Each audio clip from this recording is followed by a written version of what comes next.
What's up, guys? Travis from Custom Archery. Tonight I'm in my basement shooting some arrows over the chronograph, trying to do some feet per second speed comparisons between bows.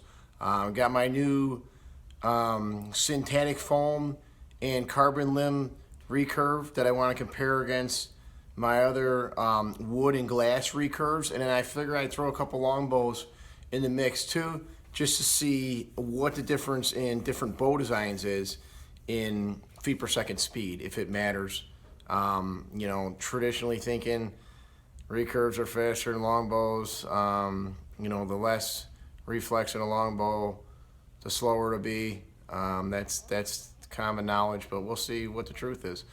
I'm shooting all the bows, so I have the same draw length. I'm trying to be consistent with my draw and release and everything to keep everything even. I'm shooting the same 3 arrows. I weighed them all. They're all the same weight, and I just shoot the same 3 with one bow, the same 3 with the next bow, and we'll see where we get from there. As far as this carbon fiber and foam bow, like I said on another YouTube video I made about it, I didn't have any experience with either material. So how I came to the conclusion on what to make for this bow is I ordered from Old Master Crafter, or whatever they are now, OMC, Boyer Supply. They're really helpful. I talked to them on the phone. They gave me suggestions of what to use. It worked out perfect. My first bow ended up the exact weight I wanted, so they gave me good advice. What I ended up going with it is, this is what they told me to do, is I went with 4-ply carbon on the back of the bow, and then 2-ply carbon on the belly of the bow, laminated with 30 glass on the belly of the bow, laminated together with 30 glass. So the belly bow, 2-ply carbon, 30 glass, laminated together. Back of the bow, 4-ply carbon, no glass. And then the synthetic foam is just the same size as Action Boo, or probably any other kind of laminates. And it did work out. So, you know, anyone that says that, okay, well, you're not getting enough speed because you didn't design the bow right, maybe so. I took their advice, designed it the way that they said, and we'll see what the results are. Soloist longbow. This is what I consider my hybrid longbow. Has much more reflex than the minimalist longbow. 55 pounds.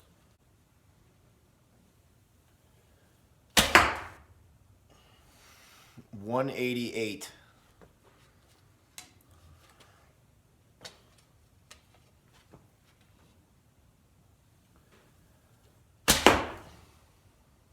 $187.4.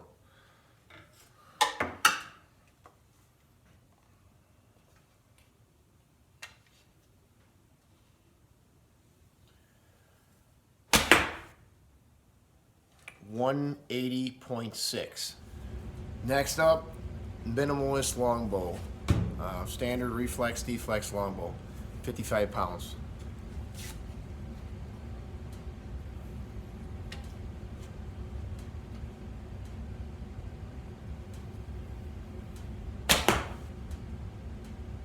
$179.4.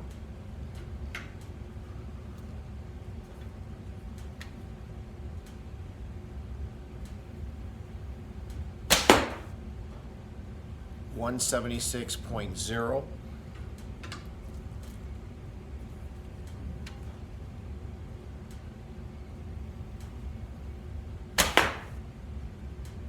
$180.2.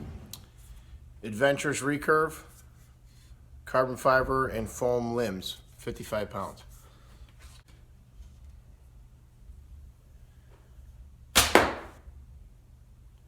$177.4.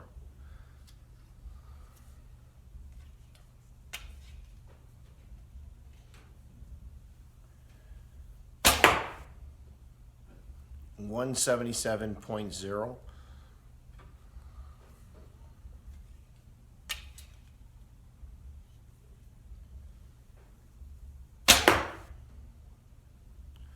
181.5.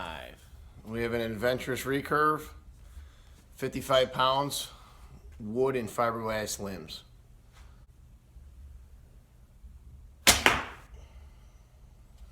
$178.7.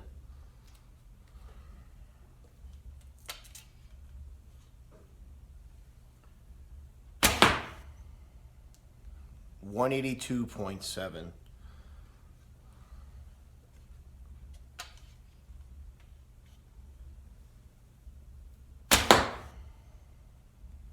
$185.3. Here's another adventurous recurve. This one's also wood and glass, but this one's 60 pounds, not 55 pounds.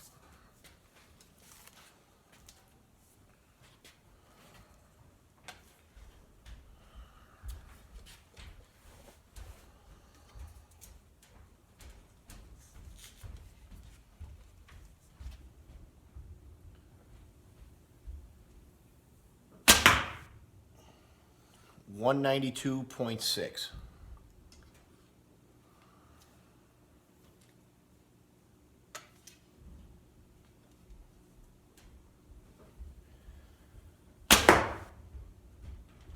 $193.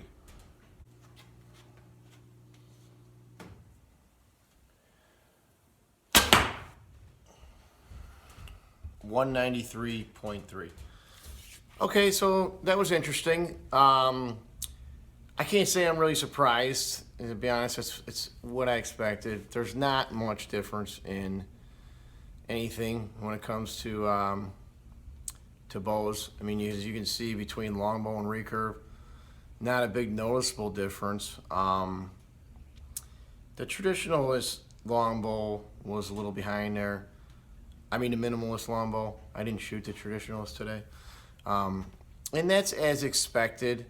I was kind of surprised at the high speeds of the soloist longbow, and that may be by design, and it may be just because that's my bow that I shoot every day, so maybe I have better form with it. And then, you know, between the three recurves, almost no difference between carbon foam and wood glass. But as you can see, big difference in going up 5 pounds in weight. So, you know, that's something to think about there. There's a couple things to think about. As I was shooting, I had to cut out a lot of inconsistency of speeds, okay? So it's really critical, your form. Like for instance, if I short stroke a shot, it's going from 180 to 150 or 160. You know, it's a big difference in feet per second of if I don't release right. But if I expand through my shot and keep pulling through my shot, that's when I'm getting the speeds, you know, highest speeds. So that's the most important part. So if you're concerned about feet per second, you probably want to work on your form more than you want to worry about what style or what material bow you're shooting. But with that said, as you can see, bumping up 5 pounds in weight does make a difference. And I've done this before with shooting bows over the chronograph, and that's the biggest factor is weight in a bow. So, you know, if you are concerned about speed, it might be another thing. Maybe you want to work on shooting a heavier bow. And you know, it's no wonder, you know, maybe the old timers knew what they were talking about, because they always preached heavy bows, and I guess maybe there's something to it.